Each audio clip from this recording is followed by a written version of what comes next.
بسم الله الرحمن الرحيم. أنا اللي هذا محمد عمر أحمد لو كان مركب على توها للبورة أو سيجوا عدد كقرنسو إلهي وحنوك يعني مرة تجد كاسو إلهي نوك يعني كان عسيجوا يسبدلي وريا بدن بالغ دسي وصوتي باورتي يجدكي maaragtay dhul wuxuu noqday aad iyo aad loogu riyaaqo magaalada bartamaheeda buu noqday iyo ubuucdi magaalada ganacsigeedii iyo wixii lagu kala socdaa ma sha Allah aad iyo aad baa loogu liibaanay gash habeen iyo maalin isku si baan u shaqeynaa habeen iyo maalin waa shaqeynaa habeen iyo maalin isku mid baan isku si baan u shaqeynaa waxyaabaha isbedelay oo faa'iidooyinka uu soo kordhiyay waxa kamid ah kaalmo shidaal la keenay ma caraday waaweyn baa la keenay oo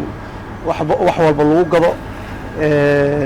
adoo dhulku aad buu hadda maaragtay wax walba oo dhinac walba maaragtay ka hor u kacu ka sameeyay awal hor dhibaatooyinka ku qabteen maxay boor baan ku qadnay baabuurta hortanada iska geli jirtay bus waxda oo meesha soo mari jiray ba aad u yaraan baabuur aad dhulka ku dhiiqan jireen marka hore dawladda ma mahad celinaysaa aad iyo aad boqolkiiba boqol dawladda Jubbaland aad baa loo mahad celinaysaa